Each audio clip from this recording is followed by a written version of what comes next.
so there's a lot of conversation about free will and about letting people choose whatever they whatever they enjoy viewing and watching and paying attention to. But when you're talking about these incredibly potent algorithms and incredibly potent addictions that people develop to these things, and we're pretending that people should have the ability to just ignore it and put it away. Right. And use your willpower, Joe. Yeah, that seems. I have your a kids use your folder. willpower. I have a folder on my phone called Addict, and it's all caps, and it's at the end of my. You have to scroll through all my other apps to get to it, and so if I want to get to Twitter or Instagram, the problem is that the there. app switcher will put it in the most recent. So once you switch apps and you have Twitter in a recent, it'll be right there. So that's if the I problem. want to go left, and if I want to see that, you can do that. Yeah, it's insanely addictive. And if you can control yourself, it's not that big a deal. But how many people can control themselves? Well, I think the thing we have to hone in on is the asymmetry of power.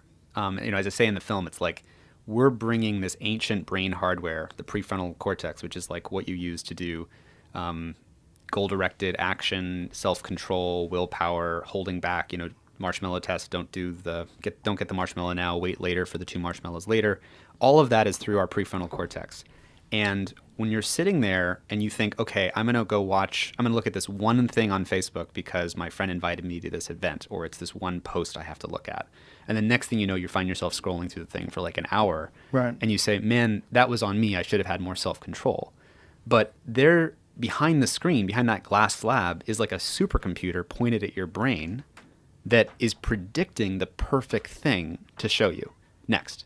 And you can feel it. Like so this is really important. So like if I'm Facebook, and when you flick your finger, you think when you're using Facebook, it's just going to show me the next thing that my friend said. But it's not doing that. When you flick your finger, it actually literally wakes up this sort of supercomputer avatar voodoo doll version of Joe.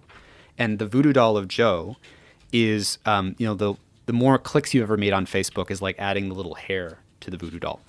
And the more likes you've ever made adds little clothing to the voodoo doll.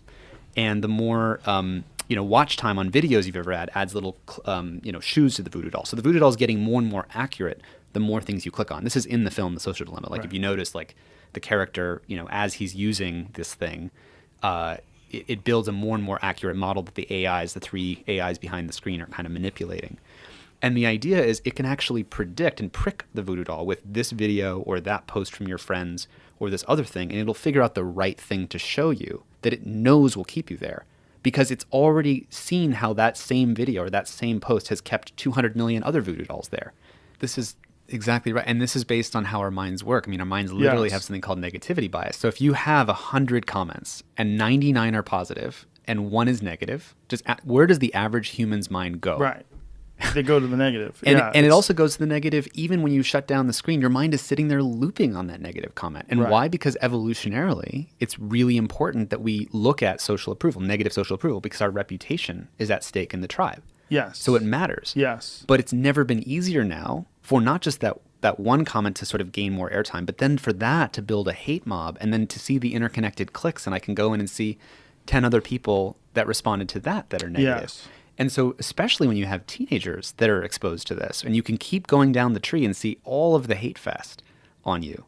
This is the psychological environment that is the default way that kids are growing up now. Yeah. I actually faced this recently with the film itself because actually the film has gotten just crazy positive acclaim for the most part, and there's just a few, negative comments, and for myself even, right? Here comes a conjunction, but I was glued to a few negative comments, and then you could click and you would see other people that who positively like or respond to those comments. You're like, why did that person say that negative thing?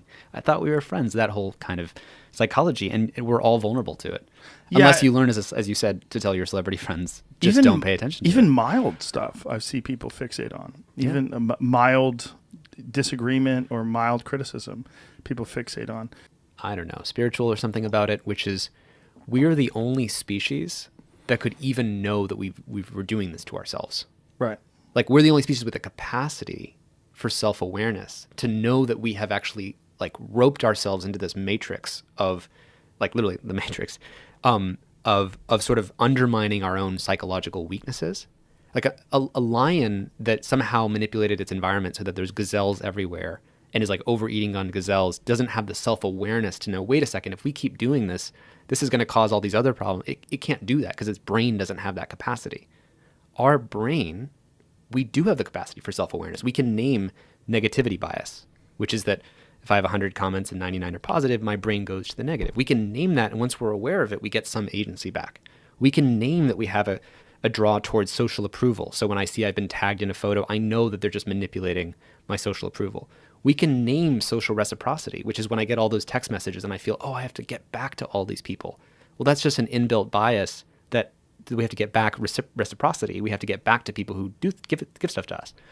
The more we name our own biases, like confirmation bias, we can name that my brain is more likely to feel good getting information that I already agree with than information that disagrees with me. Once I know that about myself, I can get more agency back. Yeah. And we're the only like species that we know of that has the capacity to realize that we're in a self-terminating sort of system, and we have to change that by understanding our own weaknesses and that we've created the system that is undermining ourselves. And I think the film is doing that for a lot of people.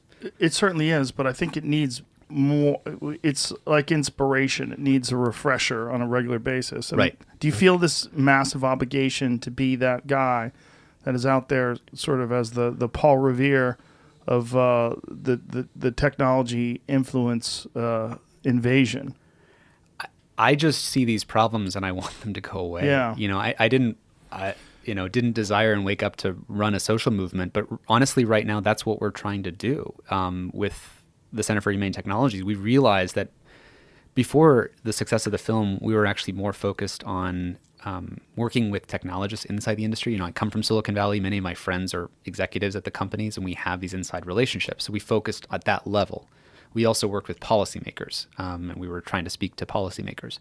We weren't trying to mobilize the whole world against this problem. But with the film, suddenly we as an organization have had to do that. And we're, frankly, I wish we had, I'm speaking really honestly, I really wish we'd had those funnels so that people who saw the film could have landed into, you know, a carefully designed funnel where we actually started mobilizing people to deal with this issue. Because there are ways we can do it. We can pass certain laws. We have to have a new cultural sort of set of norms about how do we want to show up and use the system. You know, families and schools can have whole new protocols of how do we want to do group migrations. Because one of the problems is that if a teenager says by themselves, whoa, I saw the film, I'm going to delete my Instagram account by myself or TikTok account by myself. That's not enough because all their friends are still using Instagram and TikTok, and they're still going to talk about who's dating who or gossip about this or homework or whatever on those services.